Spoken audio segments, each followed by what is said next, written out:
ଅନୁଭବ କରିବା ପାଇଁ ପ୍ରଭୁ ଆମମାନଙ୍କ ପ୍ରତି ଅନୁଗ୍ରହ ଦେଖେଇଛନ୍ତି। అన్ని అనుకూలంగా ఉన్నప్పుడు ఎవరైనా ఆరాధన చేస్తారు. ସବୁ ଅନୁକୂଳ ଥିଲେ କିଏ ହେଲେ ମଧ୍ୟ ପ୍ରଭୁକୁ ଉପାସନା କରିବେ। అన్ని అనుకూలంగా ఉన్నప్పుడు ఎవరైనా దేవుని సన్నిధికి రాగలుగుతారు. ସବୁ ଅନୁକୂଳ ଥିଲେ କିଏ ହେଲେ ମଧ୍ୟ ଈଶ୍ୱରଙ୍କ ଛାମୁକୁ ଆସିପାରିବେ। ప్రతికూలమైన పరిస్థితుల్లో ప్రభు దగ్గరకు వచ్చేవాళ్ళు నిఖార్సైన క్రైస్తవులు. କିନ୍ତୁ ପ୍ରତିକୂଳ ପରିସ୍ଥିତିରେ ଯେଉଁମାନେ ପ୍ରଭୁଙ୍କ ଉପସ୍ଥିତିకి ଆସନ୍ତି ସେମାନେ ସତ୍ୟ ଖ୍ରୀଷ୍ଟିଆନ ଅଟନ୍ତି। ఇలాంటి ప్రతికూలమైన పరిస్థితుల్లో కూడా ప్రభుని స్తుతించే భాగ్యాన్ని కృపగల దేవుడు మనకి ఇచ్చాడు. ଏହି ପ୍ରକାର ପ୍ରତିକୂଳ ପରିସ୍ଥିତିରେ ମଧ୍ୟ ଅନୁଗ୍ରହକାରୀ ପରମେଶ୍ୱରଙ୍କୁ ଉପାସନା କରିବା ପାଇଁ ସୁଯୋଗ ଦେଇଥିବାରୁ ତାଙ୍କୁ ଧନ୍ୟବାଦ। ఏ పరిస్థితుల్లోనైనా మనం ప్రభువును స్తుతించే వారమై ఉండాలి. ଯେକୌଣସି ପରିସ୍ଥିତି ହେଉନା କାହିଁକି ଆମେ ପ୍ରଭୁଙ୍କୁ ପ୍ରଶଂସାକାରୀ ହେବା।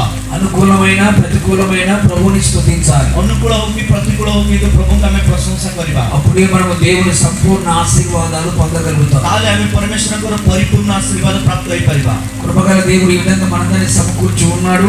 ଅନୁଗ୍ରହକାରୀ ପରମେଶ୍ୱର ଆମ ସମସ୍ତଙ୍କୁ ଏହି ପ୍ରକାର ଏକତ୍ରିତ ఈ କରିଛନ୍ତି। ప్రతికూలమైన వాతావరణంలో